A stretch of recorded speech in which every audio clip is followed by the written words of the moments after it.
Okay, party people, moving on to the second set of the night. Flash versus Hydra, aka Monocle Zerg, I believe is his new nickname. Yeah, for those of you who still don't know, Hydra did reveal in an interview pretty recently, like a month or two ago, that he has, because of a childhood incident that left his left eye blind, I believe like broken glass was involved. Yeah, ouch. That's going to give you nightmares tonight. But yeah, he's blind in his left eye. He can only see shapes with it, no detail. Which means he plays professional StarCraft with one eye. And he won an MSL with one eye. It's crazy to me. So yeah, he gets ready to play. He puts in one contact. And he goes to work. And he's still one of the best Zerg players on the scene. Very impressive. Although Zerg players playing with handicaps, I don't know why, but it seems so right to me. Like that blind guy who played Boxer, remember that? The guy was completely blind. It was a Zerg player. Played Boxer, almost beat him. And Hoja playing with his left hand, that's a handicap in StarCraft these days. I don't know why. It seems so Zerg-like to me. But here we go. Except, there we go. 5 o'clock position, yellow, Flash. 10 o'clock position, red, Hydra. 2 of the best players on the scene. Cross positions, so expect it to be sweet. And I realized last set I completely forgot to read any of the predictions I had written down. I had typed up. I had the screen right next to the video, too, to look over and read it. I don't know what came over me. I guess I got too into the game. That happens a lot. When I get too into a game, I forget everything I was going to talk about. Very interesting points and bringing up predictions. And it just all goes to hell. Yeah, speaking of things that make things go to hell, man, I think that's going to give me nightmares too. I'm going to be like flailing around with broken glass, then Flash is going to walk up with a bunker, beat me over the head with it. Oh God. Alright, as I said, I need to read a prediction now. So how about one? Let's do one for this game. This is from Sci-Fi Guy 108. Writes, Hydra will win his group and will refer to himself as the Pirate Zerg, as he will play all of his matches with an eye patch. In the following interviews, he will then proceed to call all of his Zerglings Buccaneers, and will refer to Flash's SCVs as cannon fodder. Nice way to run with a theme. But the spawning pool coming up first for Hydra, so he's going to try to put a little bit of pressure on the front. This could actually work a lot like the last game. Of course, we have the cross positions from the players. That's going to make a big difference. Pathfinder, of course, the bases are much closer together than they are on La Mancha. But the spawning pool coming up already for Hydra is going to work out there with his Zerglings. But as he's going to discover soon, Flash does have a complete wall off into his natural expansion, which means Flash is going to expand pretty quickly.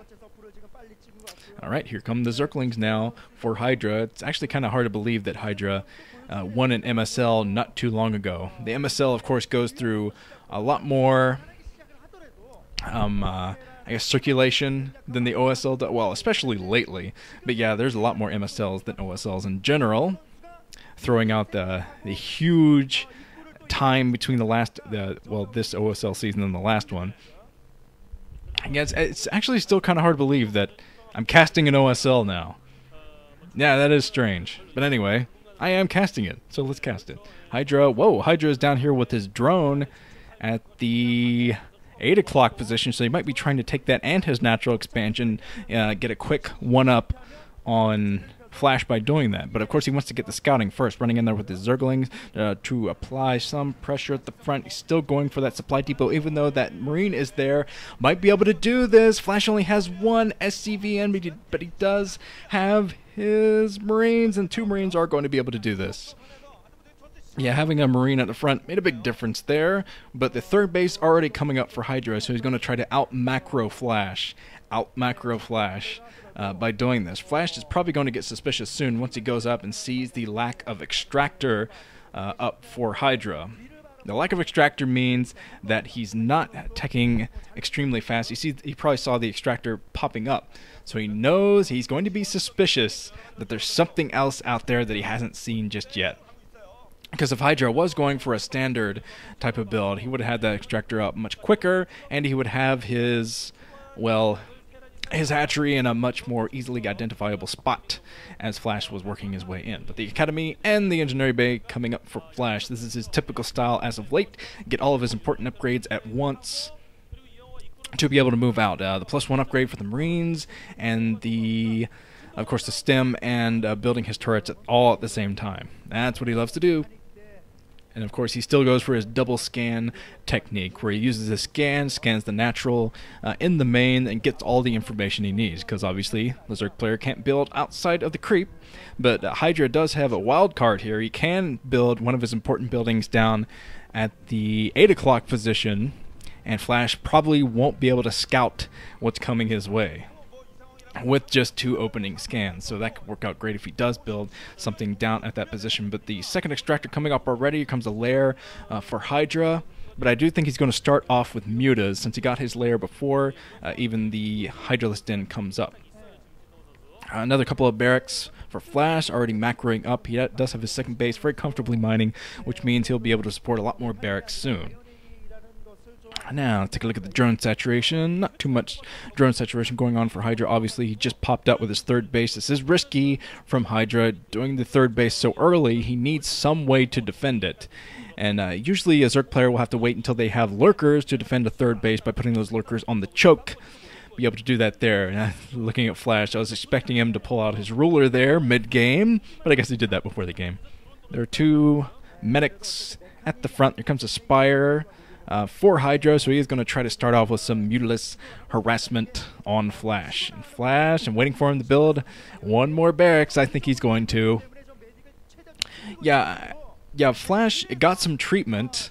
I should have mentioned this a lot earlier, probably, but the scan, Flash did do the scan of the 8 o'clock position first. He knew that Hydra was going to be down there, so he used one of his scans for that, and probably another one inside of the main, hopefully. If he didn't scan the main, he's not going to know what's coming his way. But yeah, Flash, he did have a wrist injury, and he got some treatment on it. He got quite a bit of time off after that treatment as well. He let his team, KT Rolster, play without him in the Pro League for a while. Of course, he's been playing a couple of the high-stakes games in Pro League now. So hopefully Flash will be back in form soon, and hopefully that's all the treatment he's going to need. I actually haven't read too much more about that. I doubt too much more has been released about that, other than the fact that he got treatment and now he's playing again. So hopefully his wrist is doing well.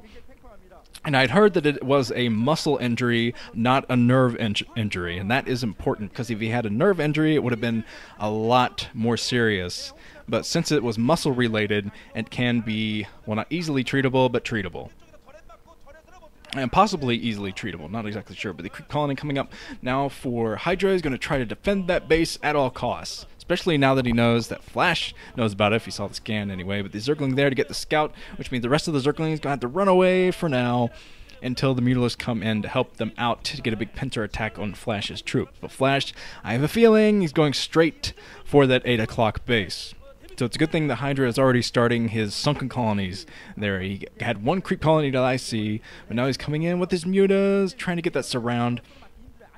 He doesn't really have his Zerglings in the best position yet, but he will have them soon once Flash goes up to this high ground area. It looks like Hydra is going to fall all the way back to his new base. He has his Zerglings down there trying to pick off Marine unsuccessfully. The medic's going to have a lot of work on their hands there, but the factory coming up now for Flash, probably going to go straight into tanks to do this. But Hydra doesn't have any static defense at his natural expansion, so Flash is going to try to make use of this by pushing his way up. And so Hydra is going to run over here with all of his Zerglings. He'll have to come in here with all of his Zerglings to get a nice pincer attack on this. He has one sunken colony at the front, trying to play kind of greedily. A lot of Zerg players are doing this recently. Spend as less on static defense as you possibly can. Big pincer attack. I don't think Hydra's going to be able to get this done. No, does not get it done. Snipes some troops, but not nearly enough. As the reinforcement moving out for Flash, another huge amount of medic and Marines working their way down to the 8 o'clock position. But luckily, Hydra, oh man, maybe not luckily, he does have a couple of Hydras, but he still only has one sunken colony there for the static defense, building a second, but he needs that lurker research to get done pretty quickly to block the choke, and that choke is so large anyway, I don't think 2 Hydras are going to be able to do it, morphed into eggs, to get that block. But 4 Hydras in now, the second sunken colony is on the way. But these Hydras are going to be late morphing at the front eggs, trying to take all that all the marine shots at the front, kind of force Flash to attack the eggs instead of the sunken colonies. But Hydra might be able to defend. This is going to be extremely close. He does have his mutas in. He's running in with a couple more Zerglings just to draw Flash's attention. I think both of the sunken colonies go down, so these lurkers got to pop up soon. If the lurkers don't pop up soon, this base is going to be completely in jeopardy. Flash does a scan, takes out both lurkers. I think that's going to be it. The Queen's Nest is down here because Hydra was trying to go straight into his hive and get those defilers out. But yeah, this base is gone. 8 o'clock, gone. Just Hydra had his timings a little bit off. And I love Flash's face whenever they show him in mid to late game, because he's always like, just another day at the office. I expect him to have a tie on or something. There's another lurker trying to morph. It's going to die immediately. As soon as, yeah, look at that, just canceled egg. Because Hydra knew it would die immediately, probably evaporate into thin air, as they typically do outside of the egg once the egg dies. But Flash took care of the 8 o'clock position, which means Hydra is pretty much screwed. If you lose a third base this early as a Zerg, you're pretty much screwed. But he's going for the Defiler Mount anyway. Might be able to do this with the Defilers. Stop Lurker attack. Stop Lurker takes out a couple of Marines, and Flash kind of panics there, running away. So it was some damage, but man, could have used those lurkers a little bit earlier. So now Hydra is going to try to camp outside of the front, take down these supply depots at least, but Flash, I have a feeling he's not going to let this slide. He does have his tank in now, which outranges lurkers, so he's going to be able to push forward, do a little bit of scanning, probably save one of his supply depots. But I think the Marine was actually going out there to scout how many lurkers were there. Not exactly sure, but it looks like the supply depots at the front are going to go down, but it doesn't really matter for Flash because he has most of his army already outside of the natural expansion of Hydra, and Hydra is not going to have consume research done nearly in time to fight back this initial attack. Flash coming in now with the drop ship, backing off at the front. He would have lost a lot of troops there, so it's a good thing he did back off, but now he's going to come in with the drop ship. Drop some troops inside the front. Now he knows that there are fewer lurkers, but he backs up anyway, trying to work his way inside of the main, takes out another lurker. I love to watch Flash at work taking down lurkers. He's one of the best in the game at sniping lurkers, working his way back behind the minerals now, trying to take out the drones.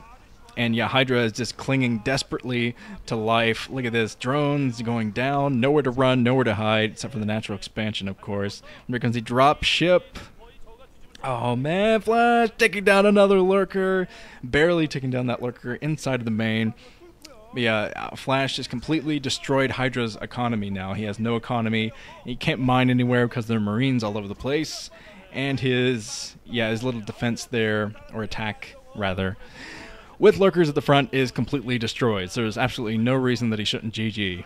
So expect the GG very shortly from Hydra. There's nothing he can do at this point, because I think he has like 3 or 4 drones inside of his main. Maybe he's been running back and forth with them, I'm not sure, but oh, he's got some drones. He's been running back and forth between the bases trying to keep his drones safe, but Flash just chasing down the drones between the bases. No, finally some Dark Swarm. We have the Dark Swarm now from Hydra. And he did get that lurker burrowed under the Dark Swarm, but yeah, there's the GG anyway. From Hydra, Flash taking it in very convincing fashion, showing that even though he did have a wrist injury, he's still the top Terran. So don't mess with him. Okay, let's move on to Jang B versus Calm.